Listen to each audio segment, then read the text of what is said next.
नमस्कार बंधुरा सुस्मितार गल्पेर आसरे आपनादेर स्वागत। आशा करी आपनारा सकलेई भालो आछेन। आमी आजके पढ़े शोनाচ্ছি श्री ताराशंकर बंदोपाध्यायेर लेखा एकटी छोटो गल्प नारी। बंधुरा गल्पटा यदि भालो लागे प्लिज प्लिज प्लिज चैनलटाके सबस्क्राइब करे देबेन। गल्पटाते एकटा लाइक अवश्यई करते भुलबेन ना।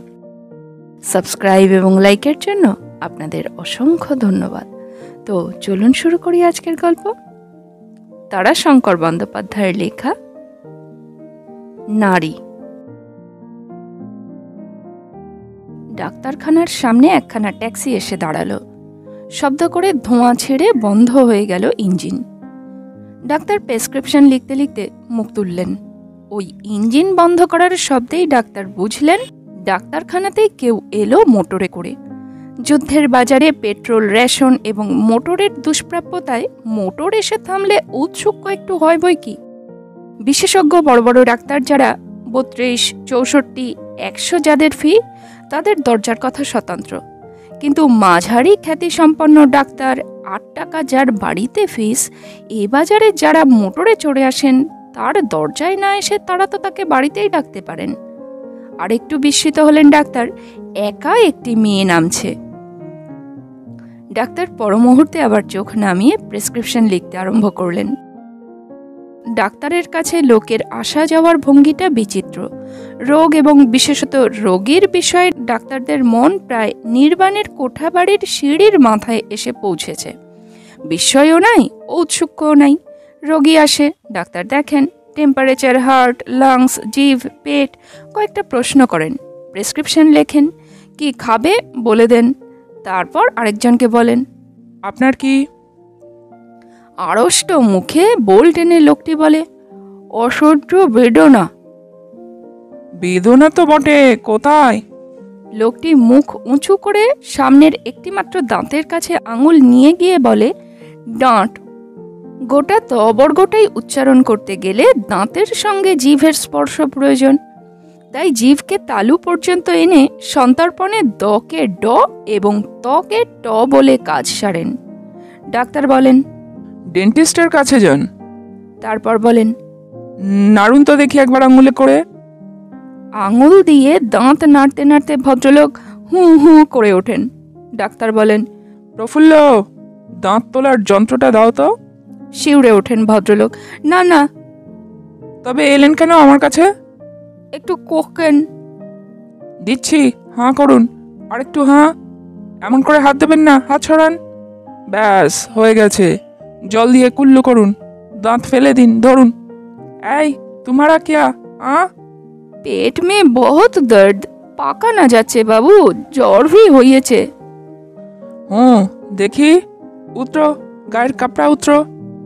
पेट टिपे देखें, हाथ देखें। পাখানের সময় পেট কামড়ায়? আম আছে? हाँ बाबू। রক্ত আছে? हाँ बाबू, ताजा रक्त निकलाচ্ছে। কতবার পাখানা গিয়েছো? 10-12 দফে। একটু ভেবে আবার বলে, বেশি হবে বাবু। ডাক্তার প্রেসক্রিপশন লেখেন। খুব সাবধানে থাকবে, খারাপ বেমার, বেসিলারি ডিসেন্ট্রি, শক্ত জিনিস কিছু মত খাও, ছোলার জল, বার্লি, ডাবের জল এইসব খাবে। আপনার? ভদ্রলোক বলেন, সেই যে পরশু আমার মেয়েকে নিয়ে এসেছিলাম, কমলা। কোন মেয়েটি বলুন তো? আমার মেয়ে। হ্যাঁ, কোন মেয়েটি? বয়স কত? অসুখ কি? কমলা বলে মেয়েটি, 15-16 বছর বয়স হবে, বুকে বেদনা। ও, হুগলি থেকে অসুখ নিয়ে এসেছে? হ্যাঁ। কি খবর, কেমন আছে? কমেনি কিছু, জ্বরটা একটু বেশি হয়েছিল বরং। কই এনেছেন? না, বলেন তো ও বেলা আনবো। আনবেন। প্লুরিসি হয়েছে আপনার মেয়ের, ভালো চিকিৎসা দরকার, ক্যালসিয়াম ইনজেকশন দিতে হবে, না হলে ভবিষ্যতে খারাপ হতে পারে। খারাপ হতে পারে? হ্যাঁ, টিভিতে দাঁড়াতে পারে। ভদ্রলোক স্তব্ধ হয়ে দাঁড়িয়ে থাকেন। ডাক্তার আরেকজনকে বলে, আপনার? আমার বাড়িতে একবার যেতে হবে। 12টার পর ঠিকানা রেখে যান কম্পাউন্ডারের কাছে। এই তোর কি রে? হ্যাঁ, তোর তো সেই 7খানা রোগ, ওষুধ খাচ্ছিস? কই দেখি, আয়। এ পাড়ারই একজন দরিদ্র রুগ্ন ব্যক্তি। মদ আর খাচ্ছিস?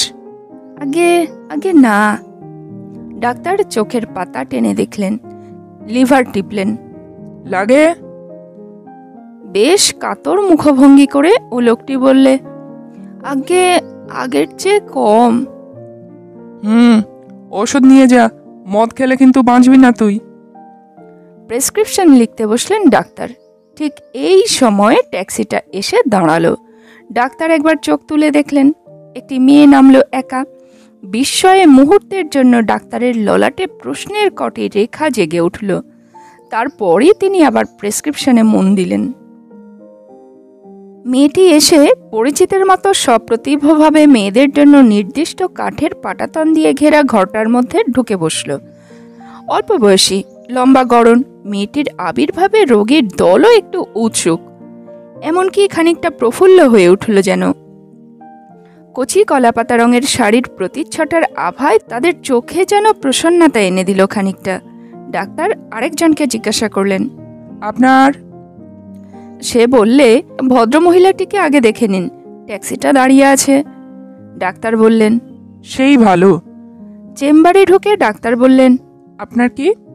মেয়েটি হাসলে। ডাক্তার বিস্মিত হলেন। মেয়েটির হাসির জন্য নয়, মুখখানা অত্যন্ত পরিচিত বলে মনে হচ্ছে। মেয়েটির সুন্দর মুখে দুই গালের ঠিক এক জায়গায় দুটি প্রায় সমান আকারের তিল, অত্যন্ত চেনা।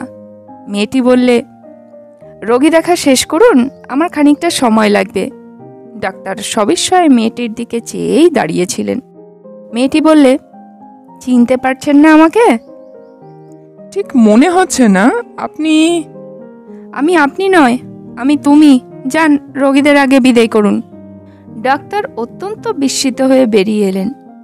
কে কে কে? আমার হাতটা একটু দেখুন ডাক্তারবাবু। চিন্তাটা ঝেড়ে ফেলে দিয়ে ডাক্তার তার দিকে চাইলেন। কি তোমার? হাতখানা ধরলেন। কে? তা কি হয়? মেয়েটি হেসে বললে, চিনতে পারলেন না আমাকে? তুমি কে বলো তো? দেখেই যখন চিনতে পারলেন না, তখন নাম বললে কি মনে পড়বে? মনে হচ্ছে একজনের কথা, কিন্তু সে কেমন করে হবে? সে তো... মেয়েটি উঠে ডাক্তারকে প্রণাম করে বললে, বুঝতে পারছি আপনি চিনতে পেরেছেন, আমি সেই। নির্মলা? তুমি? তার কথা কেড়ে নিয়ে নির্মলা হেসে বললে, তুমি বাঁচলে কি করে? সশব্দে সে হেসে উঠল। তারপরে বলল, আমি বেঁচেছি, নিউমোথোরাক্স করে বেঁচে উঠেছি। যাদবপুরে 14 মাস বিছানায় পড়েছিলাম, উঠতে দেয়নি। বাঁচার সে এক যন্ত্রণা। সে আবার হেসে উঠল। ডাক্তারের মুখ প্রসন্ন হাসিতে ভরে উঠল। বাহ, ভারী আনন্দ হলো তোমাকে দেখে। চমৎকার চেহারা হয়েছে তোমার। আর কোনো কমপ্লেন নেই তো? আপনি দেখুন। ডাক্তার সযত্নে পরীক্ষা করে দেখলেন। না, কিচ্ছু না। তবু একটা এক্সরে ফটো নিও। আঁচলের ভিতর থেকে বড় একখানা খাম বের করে মেয়েটি দিলে। নিয়েছি, দেখুন। মাথার ঘোমটা ঈষৎ বাড়িয়ে দিয়ে সে হাসতে লাগলো। ফটোখানা দেখতে দেখতে ডাক্তার বললেন, যাদবপুরেই বেড পেয়েছিলে তাহলে? হ্যাঁ, পেয়েছিলাম। একটু হেসে আবার বললে, ফ্রি বেড নয়, paying bed. Paying bed? Doctor বিস্মিত না হয়ে পারলেন না। সে তো... আবার সে ডাক্তারের মুখের কথা কেড়ে নিয়ে বলল, সে তো অনেক খরচ। আবার হাসলে মেয়েটি। আবার বললে, ট্যাক্সি করে এসেছি দেখছেন না? আমার বেশভূষা গয়না দেখে বুঝতে পারছেন না আমার সে দিন আর নেই? ডাক্তার একটু অপ্রতিভের মতো বললেন, হ্যাঁ হ্যাঁ, ভারী আনন্দ হলো, ভারী খুশি হয়েছি আমি। কিন্তু... ডাক্তার একটু থামলেন, তারপরে বললেন, রমেন তো এখন সেই ফ্যাক্টরিতেই চাকরি করছে। তাকে দেখে তো মনে হয় না টাকা কড়ি করেছে যথেষ্ট। মেয়েটি বললে, ডাক্তারবাবু, লোকে বলে স্ত্রীলোকের চরিত্র আর পুরুষের ভাগ্য দেবতাতেও বুঝতে পারে না। আমি তো স্ত্রীলোকের চরিত্রে দুর্বোধ্য কিছু দেখি না। স্ত্রীলোকের ভাগ্য বোঝাই কঠিন। পুরুষেরা কাজ করে তার ফল পায়, আর আমরা ভাগ্য ফলেই পুরুষের হাতে পড়ি। বোঝা কঠিন পুরুষের চরিত্র। ডাক্তার একটু চুপ করে রইলেন, তারপরে বললেন, ভারী খুশি হয়েছে তোমাকে দেখে। আচ্ছা, তাহলে আজ এসো, আমার আবার বাইরে কল রয়েছে কতগুলো। মেয়েটি বললে, বেশ লোক আপনি, আমার রোগের চিকিৎসার কথা কিছু হলো না, আর বলছেন তুমি এসো। আবার কি রোগ তোমার? মেয়েটি একখানা কাগজ বের করে ডাক্তারের হাতে দিল। একটি ক্লিনিকের রক্ত পরীক্ষার রিপোর্ট। রোগিণী নির্মলা দেবী, রক্তে উপদংশ বিষ রয়েছে, পরিমাণ 8-10। নির্মলা বললে, আমি এখন। একটু থামলে, তারপর মৃদু হেসে অকম্পিত স্বরে বললে, আমি এখন। একটু থেমে বললে, আমি এখন বেশ্যা ডাক্তারবাবু। অতর্কিতে একটু অল্প ধাক্কা খাওয়ার মতো একটা অনুভূতি অনুভব না করে ডাক্তার পারলেন না। নির্মলা আপনার বাঁ হাতখানি প্রসারিত করে নিজের চোখের সামনে ধরলে, ডান হাত দিয়ে এ হাতের কুনুইয়ের ভিতরের দিকে সুডৌল হাতের নীল শিরার উপর হাত বুলিয়ে বলল, ইঞ্জেকশন নিয়ে নিয়ে শিরাগুলো সব বসে গেছে। ডাক্তার ইঞ্জেকশন দিয়ে থাকেন বাঁ হাতে, অবহেলা করে বা অবলীলাক্রমে দিচ্ছেন এটা প্রমাণ করবার জন্য নয়, ওটাই তার অভ্যাস। তবে লোকে মনে করে তাই। ইঞ্জেকশনে এমন নিপুণ হাত খুব কমই দেখা যায়, প্রায় চোখের পলকে বললে অত্যুক্তি হয় সামান্যই। ডাক্তার সিরিঞ্জের নিডল বার করে নিলেন, এক টুকরো বেঞ্জুইন ভিজানো তুলা বসিয়ে দিলেন, হেসে বললেন, ব্যাস একটু বসে থাকো। ডাক্তার বেরিয়ে এলেন। ভিতর থেকে নির্মলা ডাকলে, ডাক্তারবাবু। কি, অসুস্থ বোধ করছো নাকি? না। তবে? ডাক্তার ভিতরে এলেন। আপনার ফি। মেয়েটি দুখানি নোট তুলে দিলে। একখানি নোট ফেরত দিয়ে ডাক্তার হেসে বললে, এতেই হবে, এইবার উঠতে পারো তুমি, গাড়ি দাঁড়িয়ে রয়েছে তোমার। থাক। মেয়েটি উঠে দাঁড়ালো। একটা কথা। বলো। একটু ড্রিঙ্ক করতে পাবো? ড্রিঙ্ক? ডাক্তার অবাক হয়ে চেয়ে রইলেন নির্মলার দিকে এক মুহূর্তের জন্য। পর মুহূর্তে নিজেকে সংযত করলেন তিনি, বললেন, না। আমার হ্যাবিট হয়ে গেছে। তাছাড়া, সে হেসে বললে, পুরুষ চরিত্র রহস্যময়, উনি আবার ড্রিঙ্ক না করলে খুশি হন না। ডাক্তার একটু চুপ করে থেকে বললে, না, ওসব এখন বন্ধ রাখতে হবে। একটি নমস্কার করে নির্মলা বেরিয়ে গেল। ডাক্তার একটা দীর্ঘ নিঃশ্বাস ফেললেন নিজের অজ্ঞাত সারেই। নির্মলা অসংকোচে বললে, আমি এখন। অবলীলাক্রমে বললে, ড্রিঙ্ক করা আমার হ্যাবিট হয়ে গেছে। অসংকোচে, অবলীলাক্রমে। পরক্ষণেই সব ঝেড়ে ফেলে তিনি বেরিয়ে পড়লেন। কল আছে। টিবি পেশেন্ট প্রভাকে ক্যালসিয়াম দিতে হবে, ম্যালিগন্যান্ট ম্যালেরিয়ার পেশেন্টকে কুইনাইন, 3টে টাইফয়েডের কেস। একটা সিগারেট ধরিয়ে গাড়িতে উঠলেন। মানুষ বিচিত্র, ডাক্তার ভাবছিলেন সেই কথা সন্ধ্যার সময়। সন্ধ্যাতেও ডাক্তারখানায় রোগী আসে, কিন্তু সংখ্যায় কম, 2-4 জন। ডাক্তার সন্ধ্যাতে কোট প্যান্টুলুন পরেন না, ধুতি পাঞ্জাবি পরে চেয়ারে বসে থাকেন। 2-1টা সিগারেট খান, কখনো শখ হলে গড়গড়ায় তামাকও খান। রোগীদের বিদায় করে বই পড়েন। মনোবিজ্ঞানে ডাক্তারের ঝোঁক বেশি, সাইকোলজির বই বেশি পড়েন। চিকিৎসাতেও সাহায্য হয়। এক বন্ধুর স্ত্রী সম্প্রতি মধ্যে মধ্যে দুরন্ত বেদনা অনুভব করছেন বুকে। বেদনা উঠলেই তাকে অ্যাকোয়া অর্থাৎ শুধুই জল ইঞ্জেকশন দেন। কিছুক্ষণের মধ্যেই ভদ্রমহিলা সুস্থ হয়ে উঠে বসেন, এক বিন্দুও বেদনা থাকে না। ডাক্তারের ধারণা, রোগে যারা ক্রমাগত ভোগে তাদের শতকরা 60 জনের বেশি সংখ্যক লোকের ব্যাধি মনের ব্যাধি। একটি অবস্থাপন্ন ঘরের ছেলে এইমাত্র বিদেয় হলো। ছেলেটি প্রায় রোজ সন্ধ্যায় আসে, গল্প করে চলে যায়। সপ্তাহান্তে একবার অন্তত হৃদযন্ত্রটি পরীক্ষা করায়। ওর ধারণা ওর হার্টের দুর্বলতা আছে, যে কোনো মুহূর্তে তা থেকে কঠিন বিপদ হতে পারে। সেই জন্য ভদ্রলোক বিবাহ পর্যন্ত করলেন না এবং বুঝিয়েও ডাক্তার ওকে বিশ্বাস করাতে পারলেন না। ডাক্তারের কাছে গল্প করতে আসাটাও ওর গল্পের আকর্ষণ নয়। আসল ব্যাপার হলো ডাক্তারের সান্নিধ্য লাভ করে খানিকটা আশ্বাস লাভ করা। এতেই যেন তার ডাক্তার দেখানো হয়ে যায়।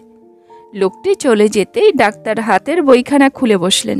শক্তিশালী লেখকের লেখা ভালো বই। সামারসেট মমের ভক্ত তিনি। মমের বই রেজার্স এজ, কয়েক মুহূর্ত পরে মুখ তুলে রাস্তার দিকে অন্যমনস্কভাবে চেয়ে রইলেন। রাস্তায় লোকজন চলছে অবিরাম, জনস্রোত। এইদিকেই গঙ্গার ঘাটে যাওয়ার পথ।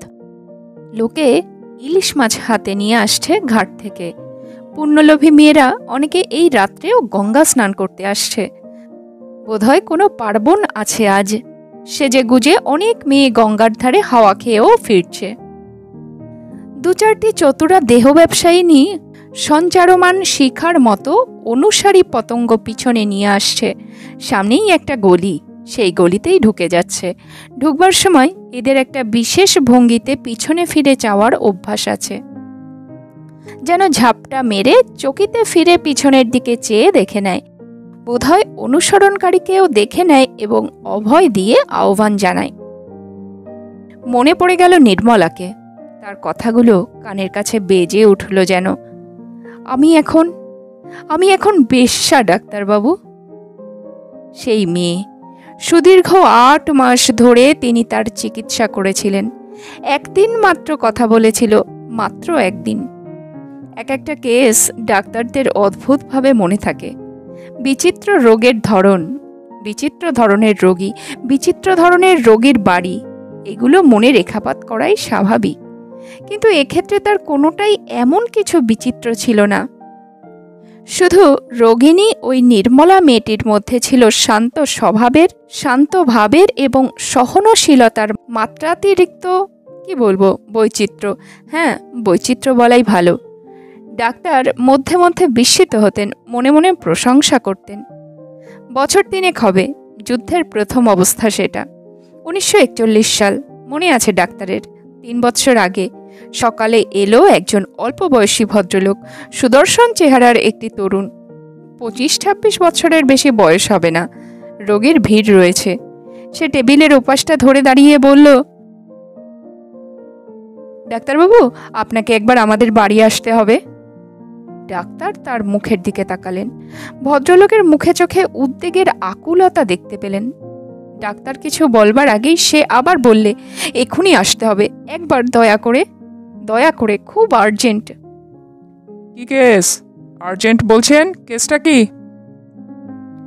একটি মেয়ের অসহ্য যন্ত্রণা হচ্ছে। মেয়েটি প্রেগনেন্ট, ফার্স্ট প্রেগন্যান্সি। প্রেগনেন্ট? যন্ত্রণা কোথায় হচ্ছে? পেটে। আমি জিজ্ঞাসা করছি, যন্ত্রণা কি ডেলিভারির? না না ডাক্তারবাবু, সে সময় এখন নয়, তাছাড়া সে যন্ত্রণাও নয়। তাহলে একটু বসুন, এদের কয়েকজনকে দেখে তারপরে যাব। জোর হাত করে সে বললে, না, খুব যন্ত্রণা হচ্ছে, একবার এখনই আসতে হবে আপনাকে। চোখ তার ছলছল করে উঠল। ডাক্তার আর না বলতে পারলেন না, উঠলেনই। সেই নিজে নিলে কলবাক্সটা। বস্তির মধ্যে দরিদ্র ভগ্ন গৃহস্থের বস্তি। ডাক্তার হাসলেন। বাসিন্দারাই ভদ্র এবং গৃহস্থ। বস্তি কিন্তু বস্তি। খোলার চাল, ছিটে বেড়ার দেওয়াল, সরু স্যাঁতস্যাঁতে গলিপথ, মাছি, মশা, দুর্গন্ধ সবই আছে। একখানি ঘর আর সামনে একটু করে বারান্দা নিয়ে এক একটি সংসার। ময়লা হাফ প্যান্ট পরা অপরিচ্ছন্ন ছেলের দল, কেউ কাশছে, কেউ কাঁদছে, কেউ মুড়ি খাচ্ছে। সংকীর্ণ লম্বা মেটে উঠানে কাক এসে নেমেছে। একজন শৌখিন ব্যক্তির একটা লোমওয়ালা কুকুর ঘেউ ঘেউ করছে কাকগুলোকে দেখে।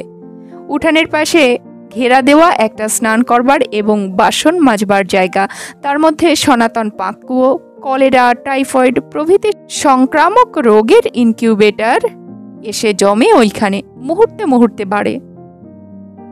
ওরা ভোগে, মরে, তবু অদ্ভুত এদের জীবনের সহ্য শক্তি। বৈজ্ঞানিক মতে ওদের মরে যাওয়া উচিত, তবু ওরা বেঁচে আছে ওই সহ্য শক্তির জোরে। তবু বস্তিটা ওর মধ্যেই ভালো।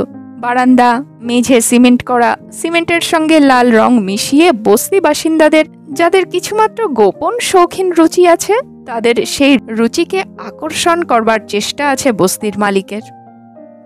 পলকা হালকা কাঠের সেই সনাতন দরজা, তবু তাতে সবুজ রং ধরানো হয়েছিল প্রথমে। জানালাগুলিও একটু আকারে বড়, 1.5 ফুট চওড়া, 2.5 ফুট লম্বা হবে মাপে। কতগুলোই শিক, কতগুলোই কাঠ দেওয়া। কেউ কেউ জানালায় পর্দা দিয়েছে। এর দরজাতেও একটা পর্দা ঝুলছিল, আরও দুটি অল্পবয়সী ভদ্রলোক বসেছিল। ভিতরে একখানা তক্তপোষের উপর শুয়েছিল মেয়েটি। সাদা সায়া ব্লাউজের উপর একখানি পরিচ্ছন্ন ধুতি ছিল পরনে। হাতে ছিল দুগাছি রুলি। দেখলেই বুঝতে পারা যায় মেয়েটি বিধবা। মুখ ঘোমটায় ঢাকাই ছিল, তবু সে আরও একটু টেনে দিলে ঘোমটাটা। তারপর স্তব্ধ হয়ে পড়ে রইল। সে স্তব্ধতা, সে শান্ত সহনশীলতা ডাক্তারের ভারী ভালো লেগেছিল। ধপধপে বিছানায় পরিচ্ছন্ন শুভ্র পরিচ্ছদে আবৃত মেয়েটির যন্ত্রণার মধ্যেও সেই শান্ত সংবৃত্ত স্তব্ধ অবস্থার কথা আজ স্মরণ করে ডাক্তারের মনে হলো সে অবস্থার সঙ্গে রাত্রের নদীর রূপের অনেকটা মিল আছে, তুলনা চলে বোধহয়। ডাক্তার অনেকদিন রাত্রে 11টা-12টার সময় গঙ্গার ধারে বেড়ান। নদীর যে নিজস্ব তরঙ্গক্ষুব্ধ গতিশীল রূপ, দিনরাত্রির মধ্যে তার সত্যকার কোনো অবস্থান্তর কি রূপান্তর ঘটে না, কিন্তু মানুষের চোখে রাত্রির অস্পষ্টতার মধ্যে তার রূপের পরিবর্তন ঘটে। তখন নদীর তরঙ্গক্ষুব্ধ গতি চোখে দেখা যায় না, মনে হয় শান্ত শুভ্র সুদীর্ঘ জলধারা নিথর হয়ে যেন ঘুমিয়ে পড়েছে। মধ্যে মধ্যে মৃদু আলোড়নে আবর্ত ওঠে এখানে ওখানে সেখানে এক একটা। মেয়েটির অঙ্গে সেদিন মধ্যে মধ্যে যন্ত্রণার আধিক্যে এক একবার অবাধ্য আক্ষেপ জেগে উঠছিল। কুঁকড়ে কুঁকড়ে উঠছিল মেয়েটি, আবার নিজেকে সংযত শান্ত স্থির করে নিচ্ছিল। কি যন্ত্রণা হচ্ছে আপনার? কোথায় যন্ত্রণা হচ্ছে? মেয়েটির শান্ত হাতখানি রাখলো লিভারের কাছটায়। ডাক্তার দেখলেন। ডাক্তারের মনে হলো পাকস্থলী এবং মলস্থলীর মধ্যে গন্ডগোল কিছু হয়েছে। প্রশ্ন করলেন কোষ্ঠ পরিষ্কারের কথা। মেয়েটি ঘাড় নাড়লে। না বললে এটা বোঝা গেল। ডাক্তার প্রশ্ন করলেন কদিন পরিষ্কার হয়নি? ভদ্রলোকটি এবার মেয়েটির মুখের কাছে তার কান নিয়ে গেল। মেয়েটির ঠোঁট দুটি ঈষৎ নড়ল। ভদ্রলোকটি বললেন 3-4 দিন চলছে। ডাক্তার বললেন এ অবস্থায় পার্গেটিভ তো চলবে না, ডুশ দিতে হবে। ডুশ দিন, কমে যাবে বেদনা। আর একটা ওষুধও দেব। চিন্তিত মুখে ছেলেটি বললে ডুশ দিতে তো জানি নে ডাক্তারবাবু। হেসে ডাক্তার বললেন কঠিন কিছু নয়, আপনি ডুশটা নিয়ে আসবেন, আমি বুঝিয়ে দেব। আপনি লেখাপড়া জানেন, দেখিয়ে বুঝিয়ে দিলেই পারবেন। না ডাক্তারবাবু, আমি নার্ভাস হয়ে পড়েছি। সে আর কিছু বলতে পারল না। ডাক্তার বুঝলেন ভদ্রলোক অতিমাত্রায় বিচলিত হয়ে পড়েছেন। তিনি বললেন তাহলে আমার কম্পাউন্ডারকে আনতে পারেন, সে দিয়ে দেবে। সে এক্সপার্ট লোক, একটা টাকা দিয়ে দেবেন তাকে। একটু চুপ করে থেকে সে বললে মেয়ে ছেলে, কম্পাউন্ডার বাবু তো পুরুষ মানুষ। অন্য যারা বসেছিল দাওয়ায় তাদের একজন এবার ভেতরে এসে বললে একজন নার্স আনলেই তো হয়।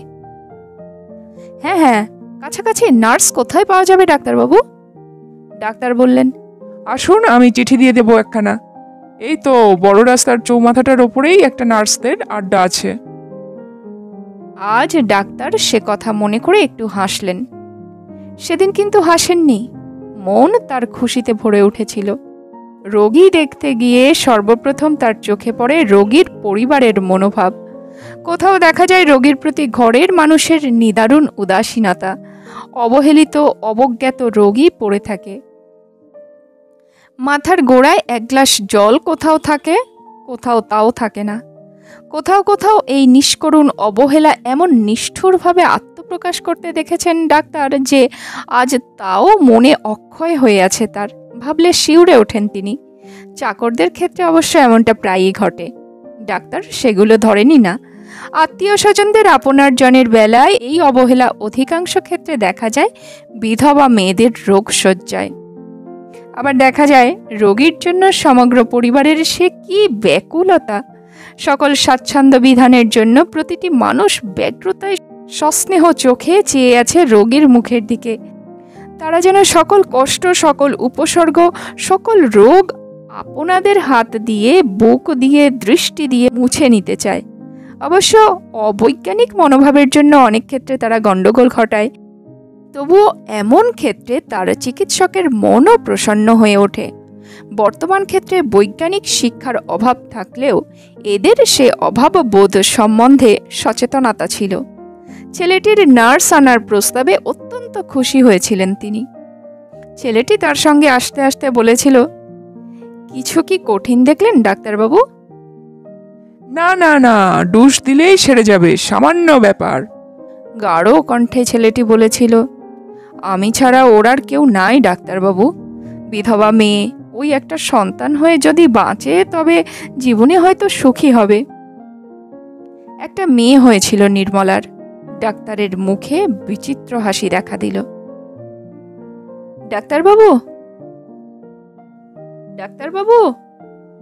ডাক্তারের চিন্তার সূত্র ছিন্ন হলো। মমের বইখানা খোলাই আছে। বইখানা খোলা রেখে তিনি একটু নড়ে চড়ে বসলেন। একটি প্রৌঢ়া মেয়ে একটি অবগুণ্ঠনবতী মেয়েকে নিয়ে এসেছে। এরা বস্তির বাসিন্দা। ডাক্তারের জীবনে ডাক্তার যত রোগী দেখেন তার মধ্যে বস্তির বাসিন্দারাই বোধহয় 70-75 জন। এদিকটায় একটা প্রকাণ্ড অঞ্চল জুড়ে বস্তি। মেয়েদের নিয়ে যারা আসে তারা প্রায় রাত্রেই আসে। কি? একে একবার দেখুন না বাবা, বড় ভুগছে। কুঁচো কাঁচা ভাড় খুঁড়ির মতো 4টি ছেলে পুলে, এই এই এই একটি কোলে, তার ওপরে এই রোগ। চেম্বারে ঢুকে ডাক্তার টেনে নামালেন ওপরের ঝোলানো জোরালো আলোটা। রক্তহীন পাংশু একখানি কচি মুখ। চোখের পাতায় অপার্থিব অবসন্নতা ঘনিয়ে রয়েছে, মেঘাচ্ছন্ন বর্ষা অপরাহ্নের মতো। ডাক্তার তার ব্যবসায় সুলভ নিরাসক্তির সঙ্গে তাকে দেখতে চেষ্টা করলেন। পরীক্ষা অবশ্য প্রয়োজন ছিল না। চোখের দৃষ্টিতেই তিনি দেখতে পাচ্ছেন নিষ্ঠুর নিষ্করুণ ক্রূর ক্ষয় রোগ যক্ষা। দারিদ্র্যের আচ্ছাদন তলে অবরুদ্ধ অন্ধকারে তার বাস। রোগ মাত্রেই নিষ্করুণ, তবু সকল রোগের মধ্যে এই রোগটি ক্রূর এবং নিষ্ঠুর, তিলে তিলে হত্যা করে। তিনি একটা দীর্ঘ নিঃশ্বাস ফেলে তাকে পরীক্ষা করলেন। চমকে উঠলেন তিনি। রোগের ধরনটা ঠিক নির্মলার মতো। ড্রাই প্লুরিসি থেকে যক্ষায় পরিণতি লাভ করেছে। একটা দিক যেন ঝাঁঝরা হয়ে গিয়েছে। নির্মলার কথা মনে করতেই ডাক্তার খানিকটা ভাবাবেগে আচ্ছন্ন হয়েছিলেন।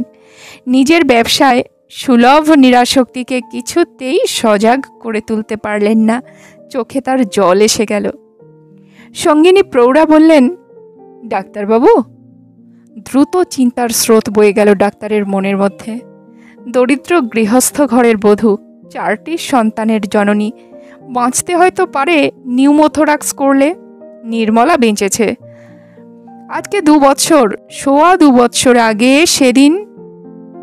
যেদিন তিনি শেষবার নির্মলাকে দেখেছিলেন, এর অবস্থা প্রায় তেমনি। হয়তো কিছু ভালো, নির্মলা বেঁচেছে। এও বাঁচতে পারে সে চিকিৎসায়। আজ সকালবেলার নির্মলার মুখ মনে পড়ল, সজীব লাবণ্যে ঝলমল করছে।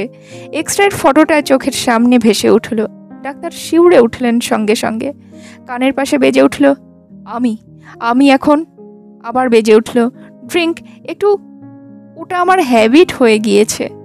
প্রৌঢ়া মেয়েটি আবার বললে, ডাক্তারবাবু। ডাক্তার বেরিয়ে এসে বললে, এ আমার অসাধ্য বাপু, যক্ষা। মেয়েটি একটু চুপ করে থেকে বললে, সে বুঝেছি ডাক্তারবাবু, কিন্তু কোনো উপায়?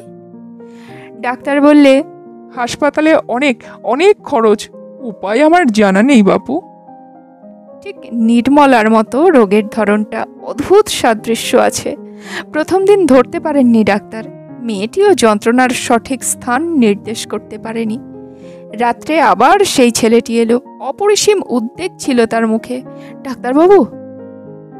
কি? ও, আপনার বাড়িতেই তো সকালে গিয়েছিলাম। ডুস দেয়া হয়েছে? আগে হ্যাঁ, কিন্তু যন্ত্রণা তো কমলো না ডাক্তারবাবু। কমেনি? সে কি? ডাক্তার একটু চিন্তিত হলেন। একবার চলুন আপনি, যন্ত্রণাটা ঠিক উপরের দিকে উঠছে বলছে। কেরোসিন তখনও এমন দুষ্প্রাপ্য হয়নি। একটি বেশ শৌখিন উজ্জ্বল আলোই জ্বলছিল। দিনের আলো সত্য রূপ ধরিয়ে দেয়। রাত্রে যত উজ্জ্বল আলোই হোক না কেন, সে যেন রূপের উপর একটা উজ্জ্বল সূক্ষ্ম আস্তরণ টেনে দিয়ে তাকে বেশি সুন্দর করে দেখায়।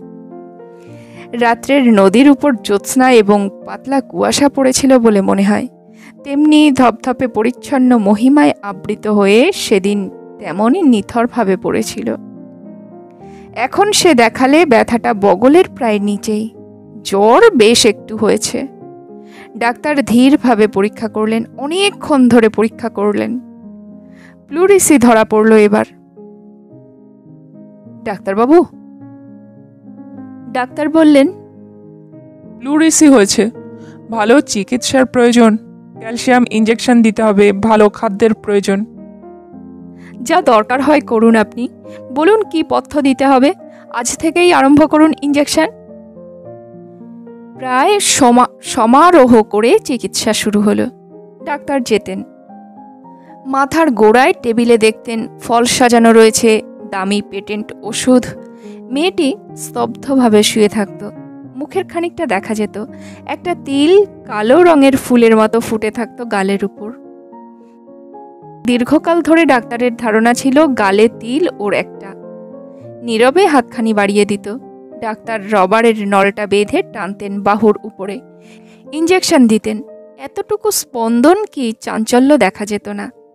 উপকারও হলো, জ্বর একেবারে কমে গেল, ব্যথাটা আর অনুভব করত না। একদিন ছেলেটি বলল, আর কতদিন লাগবে ডাক্তারবাবু? চিকিৎসাটা এখনো চালাতে হবে, অন্তত প্রসবের আগে পর্যন্ত। ছেলেটি একটা দীর্ঘ নিঃশ্বাস ফেললে। ডাক্তার বললেন, এটা একটা ট্রেচারাস ব্যাধি, বিশেষ করে। বাধা দিয়ে ছেলেটি বললে, দেখতে তো সেরে গিয়েছে বলেই মনে হয়। হ্যাঁ, কিন্তু ক্যালসিয়াম ইঞ্জেকশনের এখনো দরকার আছে। তারপর বোধহয় 2টো ইঞ্জেকশন দিয়েছিলেন, মনে আছে। এরপর আর ডাকলেন না। শেষের দিন বলেছিল, ডেলিভারির সময় তো এগিয়ে এসেছে ডাক্তারবাবু, ডেলিভারিটা হাসপাতালে হওয়াই কি ভালো নয়? কি বলেন? আর কেউ মেয়ে ছেলে নেই, আমি কাজে বেরিয়ে যাই। ডাক্তার বললেন, সবচেয়ে ভালো হবে আমি বরং হাসপাতালে একখানা চিঠি লিখে দেব। ছেলেটির সে কি কৃতজ্ঞতা ফুটে উঠেছিল চোখের দৃষ্টিতে। আজ দেবেন? সময় নিয়ে রাখাই ভালো নয়? আসুন তবে। চিঠি নিয়ে গেল। তারপর আর কোনো খবরই ডাক্তার পাননি।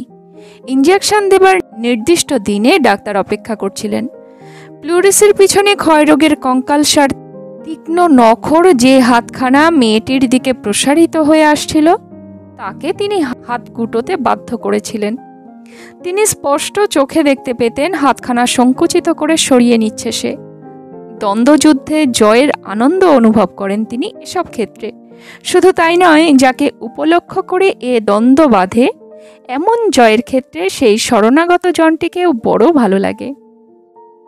সকল ডাক্তারেরই লাগে। যে রোগীকে বাঁচায় তাকে যেন মনে হয় পরম স্নেহাস্পদ, পরম প্রিয়জন। এ মেয়েটিকে আরও ভালো লাগত। শুভ্র পরিচ্ছদ মহিমায় স্নিগ্ধ সহনশীল মেয়েটি জ্যোৎস্না রাত্রে নিথর নদীর মতো নীরব শান্ত। ক্রূর ক্রোধী ক্ষয়ের শোষণ গণ্ডূষ থেকে তিনি রক্ষা করেছেন। ক্ষয়ের শোষণ গণ্ডূষ শিথিল হয়ে গিয়েছে, সে বয়ে চলেছে নিরুদ্বেগ কোমল মৃত্তিকার বুক বেয়ে। কয়েকদিনই মনে হয়েছিল তার কথা। একবার ভেবেছিলেন খোঁজ করবেন, কিন্তু কর্মব্যস্ত জীবন, অভিশপ্ত পরাধীন দেশের রোগ জর্জরিত মানুষের মধ্যে এ অবকাশ ঘটে নাই তার। ডাক্তারের একটা কথা মনে পড়ে লজ্জা হলো। যেদিন তিনি খোঁজ করবেন ঠিক করেছিলেন, সেদিন প্রায় সেই সময়ে এসেছিল ইন্স্যুরেন্স কোম্পানির এজেন্ট। 4টে কেস নিয়ে এসেছিল। অর্থলোলুপতা ঠিক নয়, অর্থের প্রয়োজন হয়। ইন্স্যুরেন্স কোম্পানির ডাক্তার তিনি, খোঁজ করা হয়ে ওঠেনি। ক্রমে ক্রমে ভুলেই গিয়েছিলেন প্রায়।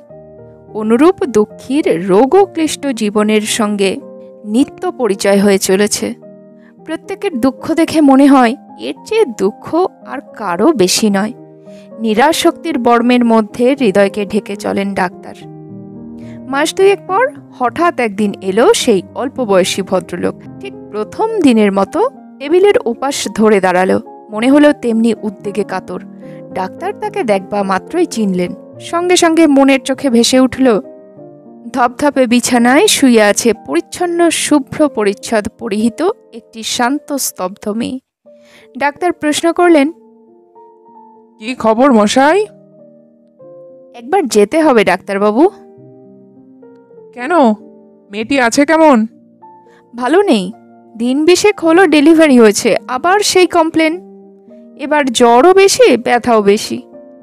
ডাক্তার একটা দীর্ঘ নিঃশ্বাস ফেললেন।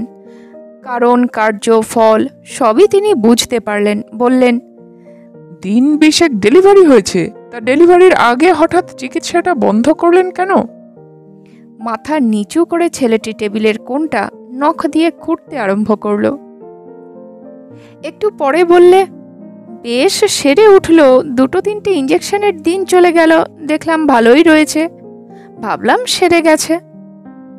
কথাটার মধ্যে অসমাপ্তির রেশ রয়ে গেল। সে চুপ করে গেল, অপরাধ স্বীকারের একটা ভঙ্গি। ডাক্তার বললেন, বড় অন্যায় করেছেন, আমি তো বলেছিলাম আপনাদের, বারবার করে বলেছিলাম। একটু চুপ করে থেকে বললেন, আপনার আগ্রহ দেখে আমি খুব আশা করেছিলাম। ছেলেটি এবার উপরের দিকে মুখ তুলে উপরের দিকেই চেয়ে রইল। ডাক্তার বললেন, চলুন দেখি। দেখলেন ডাক্তার, সেই মেয়ে সেই ভঙ্গিতেই শুয়ে আছে। কোলের কাছে একটি শিশুকন্যা, শীর্ণ কঙ্কালসার শিশু, মরণোন্মুখ গাছের ফুলের মতো। ডাক্তার এবার দেখলেন পারিপার্শ্বিকও পাল্টে গিয়েছে। চারিদিক মালিন্যে আচ্ছন্ন হয়ে এসেছে। বিছানা ময়লা, মেয়েটির কাপড় জীর্ণ, ঘরে একটা গন্ধ হয়েছে। মেয়েটির জ্বর অনেকটা, বুকের ভিতরটাও জীর্ণ হয়েছে। ডাক্তার একটা দীর্ঘ নিঃশ্বাস ফেললেন, একটা ইঞ্জেকশনও দিলেন। তারপরে বললেন, চলুন একটা খাবার ওষুধ নিয়ে আসবেন। ঘর থেকে বার হবার সময় একবার ফিরে চেয়েও দেখলেন। পারিপার্শ্বিক পাল্টেছে, মেয়েটিও যেন ঈষৎ পাল্টেছে। আরও শান্ত হয়ে ফিরে গিয়েছে মেয়েটি। রাত্রের নদীতে মধ্যে মধ্যে যে দুটো একটা আবর্তের আভাস পাওয়া যায়, তেমনিভাবে একাধবার মেয়েটির দেহে যন্ত্রণার আক্ষেপ আগে দেখা যেত, এখন আর তাও দেখা যায় না। ছেলেটির নাম ডাক্তার সেদিন জেনেছিল। ছেলেটির নাম রমেন, কায়স্থ। ছেলেটি হঠাৎ পথে ডাক্তারকে বললে, ডাক্তারবাবু, আমি যে বড় বিপদে পড়লাম। হ্যাঁ, বিপদ বই কি।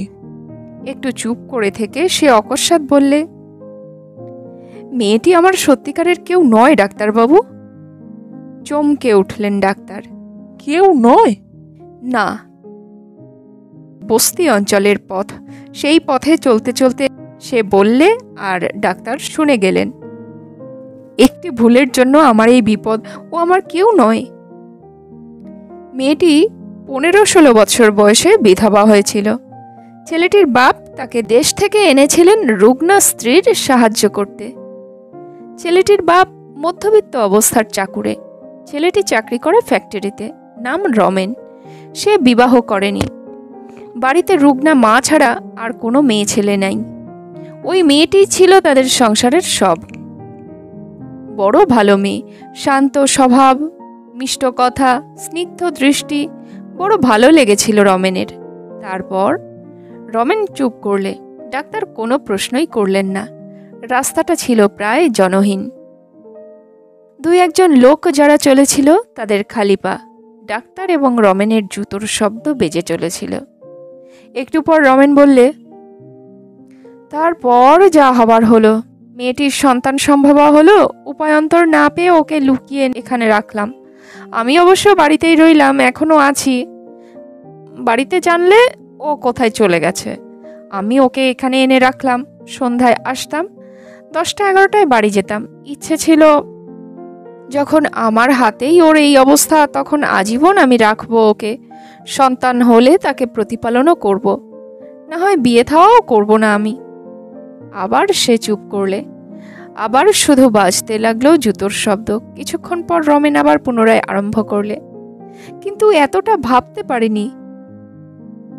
একটা দীর্ঘ নিঃশ্বাস ফেলে বললে, ওভারটাইম খেটেও আর পারছি না। উজ্জ্বল আলোয় ডাক্তার দেখলেন রমেনের চেয়াল দুটো উঁচু হয়ে উঠেছে। পরগাছা চড়লে কাঁচা গাছ যেমন আড়ষ্ট হয়ে যায়, তেমনি অবস্থা হয়েছে রমেনের। এরপর সচরাচর যা হয়ে থাকে তাই। রমেনের ক্লান্তি ক্রমশ পরিস্ফুট হয়ে উঠতে লাগলো। ডাক্তার বললেন, ফিস লাগবে না আপনার, করবারও বিশেষ কিছু নেই। 2-1টা গোল্ড ইঞ্জেকশন দিয়ে দেখবো, অনেক সময় এতে উপকার হয়। কিছুই হলো না তাতে। রোগ অব্যাহত গতিতে ছুটতে লাগলো। কিন্তু আশ্চর্যের কথা, শান্ত সহনশীল মেয়েটির সহনশীলতা তবু ভাঙল না। রমেন যেন ক্রমশ অতিষ্ঠ হয়ে উঠল।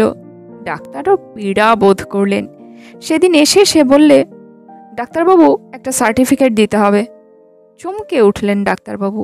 রমেন বললে, মেয়েটা তো মরবেই, বোধহয় আজ রাত্রেই মরবে।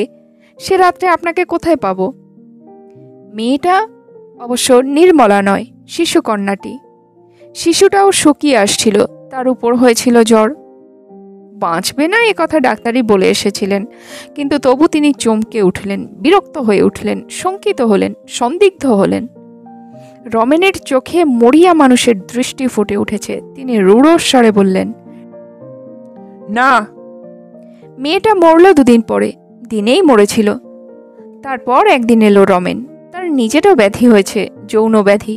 নিজে ইঞ্জেকশন নিয়ে বলে গেল, আমি তো কাজে যাব ডাক্তারবাবু, আপনি যদি দয়া করে দেখে আসেন। 2 দিন থেকে আরো বেড়েছে, ছটফট করছে যেন। ডাক্তার গেলেন। মেয়েটি আজ কথা কইল। কিন্তু কন্যাটি যেদিন মরেছিল সেদিনও ডাক্তার গিয়েছিলেন। মেয়েটি তেমনিভাবে পড়েছিল, নিথর নিস্তব্ধ। মজা নদীর মতো অবস্থা হয়েছে যেন তার। মালিন্যের সর্বাঙ্গ মলিন, মজা নদীর পঙ্কিল জলের মতো জীর্ণ শীর্ণ স্তব্ধ স্রোতা শুকিয়ে আসছে। হঠাৎ মেয়েটি উঠল। ডাক্তার শঙ্কিত হয়ে বলে উঠলেন, উঠো না, উঠো না। শুনলে না। ডাক্তারের পা দুটো জড়িয়ে ধরে কেঁদে বললে, ডাক্তারবাবু, কেন আমাকে বাঁচাবার চেষ্টা করছেন? আমার বেঁচে কি লাভ? আমারই লাভ না সংসারের কোনো লাভ? বুঝতে পারছেন না ওই লোকটা কত কষ্ট পাচ্ছে? তার চেয়ে এমন কোনো ইঞ্জেকশন থাকে তো আমায় দিন, যাতে আমি 2-1 দিনেই আস্তে আস্তে মরে যাই। ডাক্তার বিচলিত হয়ে উঠেছিলেন, তবু তিনি আত্মসংবরণ করে বললেন, এ কথা আমাকে অন্যায় বলছো তুমি। আমি ডাক্তার, রোগীকে বাঁচানো আমার ধর্ম। মারতে তো আমি পারি না। না না না না, সে আমি পারি না। তবু মেয়েটি পা ছাড়ে না। ডাক্তার বহু কষ্টে মুক্ত করলেন নিজেকে। মেয়েটি বললে, লোকটা কি হয়ে গেছে দেখছেন না? ও বড় ভালো ছেলে ছিল ডাক্তারবাবু, আমি ওর কাল হয়েছিলাম। একটু চুপ করে থেকে বিচিত্র হাসি হেসে বললে, বিয়ে করলে না আমার জন্য? আমার এই অবস্থা, খারাপ ব্যারাম ধরিয়েছে। ডাক্তার বেরিয়ে চলে এলেন। সেবারের মতো তিনি সেই দেখেছিলেন নির্মলাকে। মুখে না বললেও মনে মনে বলেছিলেন, আর বেশি দুঃখ তোমায় পেতে হবে না। আর বড় জোর 2-3টে মাস, হয়তো তারও কম। তারপর আর কেউ ডাকতে আসেনি, খবর দেয়নি। রমেনও আসেনি। তিনি জানতেন মজা নদী শুকিয়ে গিয়েছে। সেই মেয়ে হঠাৎ ফিরে এলো। এসে সে বললে, আমি। ডাক্তার শিউরে উঠলেন। কদিন পর ইঞ্জেকশন নেবার নির্দিষ্ট দিনে এলো না নির্মলা। ডাক্তার তাকে প্রত্যাশা করেছিলেন, না আশায় ক্ষুব্ধ হলেন। রাত্রে বসে বই হাতে সেদিনের মতো ওই মেয়েটার কথাই ভাবছিলেন। মোটর এসে দাঁড়ালো। ডাক্তার টেবিলের উপর ঝুঁকে পড়ে দেখলেন রাস্তার দিকে তাকিয়ে নির্মলা নামছে। আজ গাড়িখানা প্রাইভেট কার, ঘরোয়া গাড়ি। নিপুণ প্রসাধন মার্জিত রূপে লাবণ্যে বেশভূষায় ঝলমল করে সপ্রতিভ হাসি মুখে এগিয়ে দাঁড়ালো সে উজ্জ্বল আলোর সামনে। সকালবেলায় আসতে পারিনি, উনি আজ শিলং গেলেন কি না। আমাকে জবরদস্তি তোমাকেও যেতে হবে বেলা 1:30টা পর্যন্ত, তারপর খালাস। ডাক্তার বললেন, কিন্তু রাত্রে এলে কেন? খালি পেটে ভিন্ন তো ইঞ্জেকশন দেব না? সে বসে পড়ল সেই ঘরেরই একটা চেয়ারে। তাই তো, কাল সকালেই এসো, কিছু না খেয়ে আসবে। তারপর হেসে তিনি বললেন, তুমি তো জানো এ কথা, অন্তত সেদিন তুমি তাই বলেছিলে। নির্মলা বললে, ওর কাছে শুনেছিলাম এ রোগে ইঞ্জেকশন তো আমার এই প্রথম। ডাক্তার হঠাৎ অন্যায় প্রশ্ন করে বসলেন। প্রশ্নটা করে ফেলে তার মনে হলো অন্যায় হয়ে গেল। বললেন, তুমি তো ইঞ্জেকশন নিচ্ছ, কিন্তু তিনি ইঞ্জেকশন নিচ্ছেন তো? সঙ্গে সঙ্গে অন্যায় বোধ জেগে উঠল। বললেন, প্রশ্নটা আমি অন্যায় করলাম? কিছু মনে করো না। হাসলে নির্মলা। বললে, আমার কাছে আপনার অন্যায় হয়নি। ডাক্তার চুপ করে রইলেন। মেয়েটির কৃতজ্ঞতা বোধ তাকে তৃপ্তি দিল। নির্মলাই একটু পর হেসে বললে, তার অবশ্য অনেকবারই এ রোগ হয়েছে, তবে এবার তিনি ভালোই আছেন। ডাক্তার অস্বস্তি বোধ করলেন। এবার কথা কোন পথে চলেছে, কিন্তু সেই নির্মলা এত নির্লজ্জ হয়েছে যে সে কি বলছে বুঝতে পারছে না। নির্মলা বললে, কন্ট্রাক্টর মানুষ, যুদ্ধের বাজার, দেশ দেশান্তরে ঘুরে বেড়ান, মধ্যে মধ্যে আমাকেও লাগেজের সামিল করে নেন। গিয়েছিলেন আসাম, সেখানে। কথাটা অসমাপ্ত রেখে সে বললে, ডাক্তারবাবু, লোকটি শিক্ষিত লোক, অনেক শিখিয়েছে আমাকে, অনেক জানে, কিন্তু দুর্দান্ত মাতাল। সেদিন বলেছিলে তো আমাকে, তোমাকে শুদ্ধ মদ খেতে শিখিয়েছে। সে আমাকে মদ খেতে শিখিয়েছে, আমি না খেলে সে রাগ করে। মদ খেলে তার আর জ্ঞান থাকে না। সেখানে মদ খেয়ে সঙ্গী জুটিয়ে নিয়ে এলো দুজন বিদেশি। এসে আবার মদ খেলে আমাকে খাওয়ালে। তারপর মদের নেশার উদারতায় আমাকে সেই দুইজনকে উপহার দিয়ে দিলে রাত্রির মতো। কয়েকদিন পর হঠাৎ ব্যাধি দেখা দিলে। বললাম, শুনে হাসলে। বললে, ও কিছু না, ইঞ্জেকশন নিয়ে নাও। ডাক্তারের ললাটে কুঞ্চন রেখা ফুটে উঠল। কয়েক মুহূর্ত পরে মসৃণ হয়ে গেল আবার। মৃদু হেসে ডাক্তার বললে, অদ্ভুত তো। অদ্ভুত ডাক্তারবাবু। প্রথম যেদিন তাকে দেখলাম, নির্মলা আজও শিউরে উঠল। বললে, সেই দিন রাত্রে যেদিন আপনার পায়ে ধরে কেঁদেছিলাম, সেই দিনই ঘর থেকে বেরিয়ে গেলাম আস্তে আস্তে। রমেনও রাত্রে আসেনি। বেরিয়ে পড়লাম মরব বলে। কোথায় যাব? গলায় দড়ি দিতে ইচ্ছা হলো না, ভয়ও হলো। অনেক ভেবে ঠিক করেছিলাম রাত্রি একটু বেশি হলে গঙ্গার জলে ঝাঁপিয়ে পড়ব। মরণও হবে আর গঙ্গায় মরব। অনেক পাপ করেছি। মরবার সময় কষ্ট যাই হোক, ঠান্ডা জলে শরীরের জ্বালাটাও অনেকটা জুড়বে। নির্মলা থামল। চোখের দৃষ্টি তার শূন্যতায় যেন স্বপ্ন দেখছে। সে কি রাত্রি, আর গঙ্গা তীরের সে কি জায়গা। থমথম করছে রাত্রি, কেউ কোথাও নেই। মধ্যে মধ্যে গঙ্গার জল কলকল করে ঘুলিয়ে উঠছে, পাক খাচ্ছে। মরতে এসে তীরে দাঁড়িয়ে ভয় হলো। সে কি ভয়! সর্বাঙ্গ থরথর করে কেঁপে উঠল। বসে পড়লাম। কিছুক্ষণ পর মনে হলো আমার হাত পা যেন সব অসাড় হয়ে আসছে। হয়তো গড়াতে গড়াতে কখন গিয়ে গঙ্গার জলে পড়ব। দুরন্ত ভয়ে ফিরে আসতে চাইলাম, উঠে দাঁড়াতে পারলাম না। হামাগুড়ি দিয়ে চলতে আরম্ভ করলাম। পোর্ট রেলওয়ে লাইনে আঘাত খেয়ে হুমড়ে খেয়ে পড়লাম। কয়েক মুহূর্ত পড়ে রইলাম। তারপরে মনে হলো যদি রেলগাড়ি আসে তাহলে টুকরো টুকরো করে দিয়ে যাবে। আবার উঠলাম। আমার সর্বশরীর কাঁপছে। আমি বুঝতে পারলাম আমার চামড়ার নিচে স্নায়ু শিরাগুলো থরথর করে স্পন্দিত হচ্ছে দুরন্ত ভয়ে।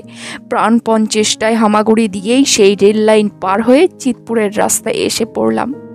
একটু বিশ্রাম করে রাস্তা এবং পোর্ট রেলের সীমানার মধ্যে যে রেলিং দেওয়া আছে তাই ধরে উঠে দাঁড়ালাম। ভাবছিলাম, মরতে হয়তো রোগেই মরব, সে তিলে তিলে। এমনভাবে মরতে আমি পারবো না। তারপর মনে হলো বাড়ি ফেরার কথা। কেমন করে বাড়ি ফিরব? এই জনহীন কলকাতার পথ, রাস্তায় বড় বড় বাড়িগুলো এই নির্জন নিস্তব্ধ গভীর রাত্রে ভয়ঙ্কর হয়ে উঠেছে মনে হলো। আবার মনে হলো বাড়িতেও সদর দরজা বন্ধ, এখন ভিতর থেকে তালা পড়েছে। এবার রেলিংয়ে ঠেস দিয়ে এলিয়ে পড়লাম। চোখ থেকে জল গড়িয়ে পড়তে আরম্ভ করলো অজ্ঞাত সারেই। একটা মোটর চলে গেল। খানিকটা গিয়েই থামলো সেখানা। পিছিয়ে এলো, এসে থামলো আমার পাশে। মোটর থেকে নামলো একজন ফুল প্যান্ট হাফ শার্ট পরা লোক। টর্চের আলো আমার মুখের ওপর ফেললে আমার চোখ বন্ধ হয়ে গেল আপনি, কিন্তু মদের গন্ধ পেলাম। সঙ্গে সঙ্গে কানে এলো জড়িত কণ্ঠস্বরের কথা, বেশ তো। সঙ্গে সঙ্গে হাত ধরে একটু ঝাঁকে দিয়ে বলল, কে রে তুই? আবার বললে, কিয়া বাত রে, দুই গালে দুটো তিল, আঁকা নয় তো? নির্মলা অনুভব করলে গালে আঙুল দিয়ে ঘষলে সে।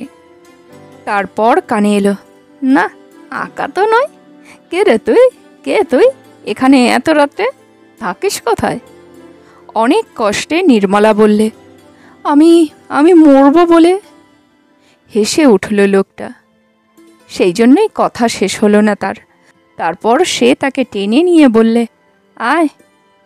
একটু বাধা, যতটুকু শক্তি তার ছিল তাই দিয়ে সে দিয়েছিল। লোকটি ধমক দিয়ে বললে, অ্যাও।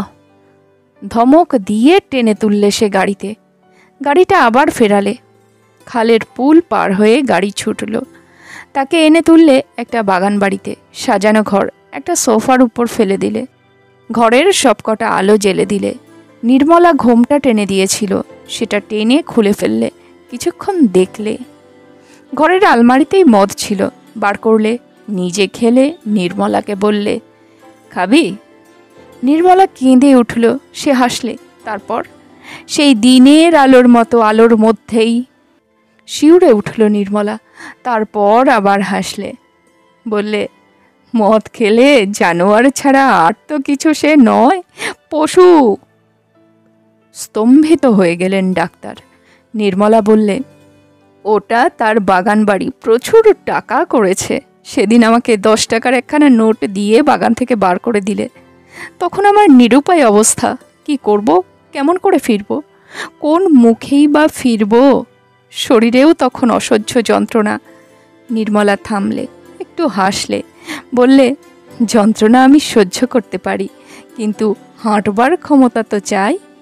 বাগানের মালিটাকে 10 টাকার 2 টাকা ভাগ দিয়ে বললাম, 2 টাকা তুমি নাও, বাকি টাকা থেকে হোটেল থেকে আমার জন্য 1 মুঠো ভাত এনে দাও।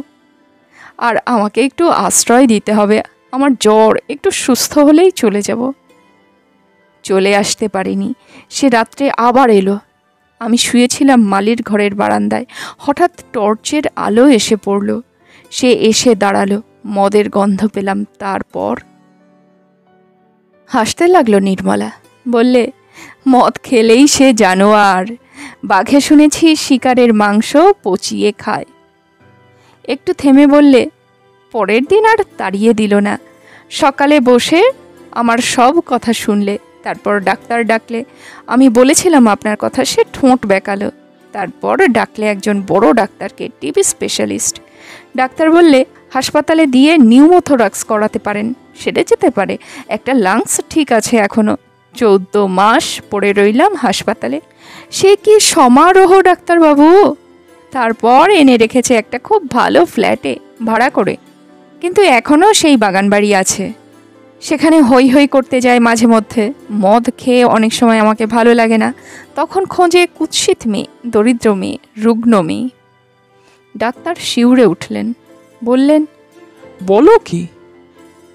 হেসে নির্মলা বললে, দেখুন না মাথার দিকে চেয়ে।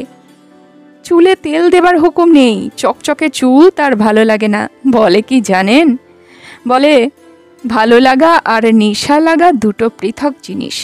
চকচকে চুল তার ভালো লাগে, কিন্তু নেশা লাগে না। এই যে আজ সে গেল, কাল চুলে তেল মাখবো। মদ খেলে চকচকে চুল দেখলে ঠেলে সরিয়ে দেয়। ডাক্তার হাসলেন। সে হাসি যে কিসের এবং কেন যে হাসলেন তা তিনিও বুঝলেন না। নির্মলা বললে, করুণা হচ্ছে আপনার? তোমাকে স্নেহ করি, করুণা একটু হয় বই কি। না ডাক্তারবাবু, আর একটা দিক আছে তার। সে আমাকে পড়ায় সাহায্য করে, একজন মাস্টার রেখেছে, গান শেখবার ব্যবস্থা করেছে। ভালো যখন থাকে তখন আমার গালের তিল দুটোকে নিয়ে খেলা করে, নাড়ে। বলে, একটা তিলের জন্য কবি বোখরা সমরখন্দ বিকিয়ে দিতে চেয়েছিলেন, আমি 2 তিল পেয়েছি। ডাক্তার বললেন, এইবার খুশি হলাম। তুমি তাহলে তাকে ভালোবেসেছ? চুপ করে রইল নির্মলা। কি উত্তর দিচ্ছ না যে? নির্মলা বললে, ভালো লাগা আর ভালোবাসা বোধ হয় আলাদা জিনিস ডাক্তারবাবু। ভালো লাগে, কিন্তু একটু চুপ করে থেকে বললে, জানি না ঠিক। আবার একটু চুপ করে থেকে বললে, সব সময় সব তেতো মনে হয়, সব সব আবার মনে হয় বেশ আছি, খুব ভালো আছি। এর চেয়ে ভালো আর কজন থাকে?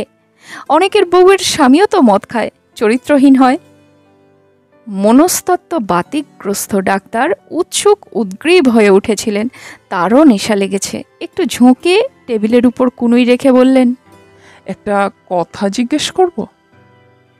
বলুন, হেসেই উত্তর দিল নির্মলা। রমেনের কথা মনে হয় এখনো?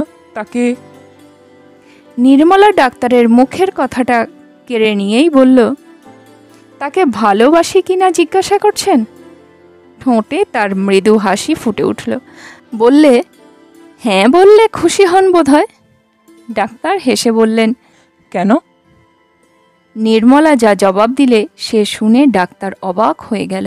সে খিলখিল করে হেসে বললে, মেয়েদের একনিষ্ঠতায় পুরুষেরা সান্ত্বনা পায় ডাক্তারবাবু।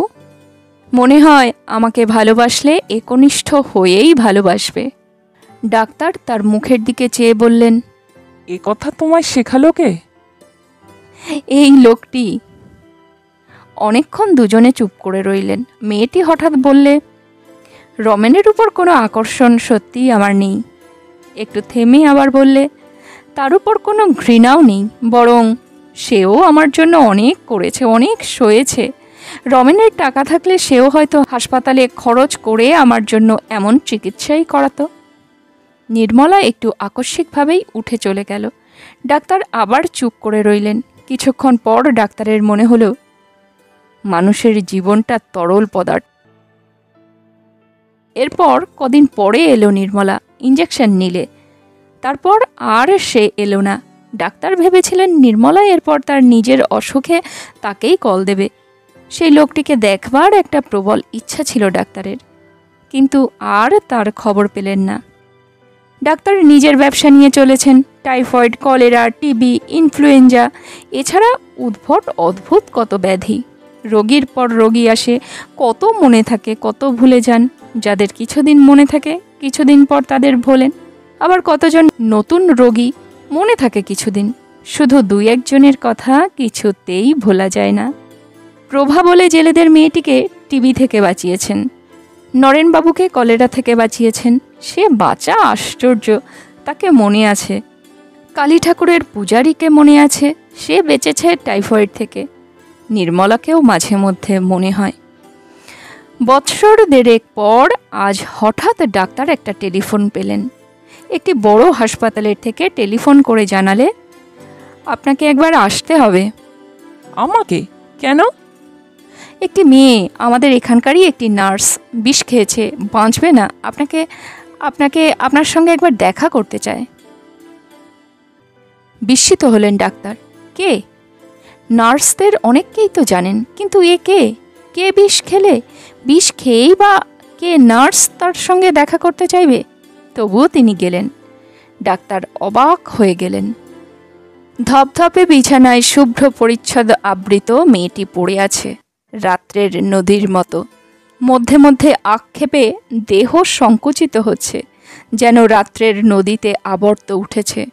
নির্মলা শুয়ে আছে। হাসপাতালের ডাক্তার বললেন, মাস কয়েক আগে এসে চাকরি নিয়েছিল। বললেন, অত্যন্ত হাসি খুশি ছিল। কেন যে জানি না, মেয়েদের চরিত্র। কয়েকজন তরুণ ডাক্তার তো তড়িতাহত হয়ে গিয়েছিল ওকে নিয়ে।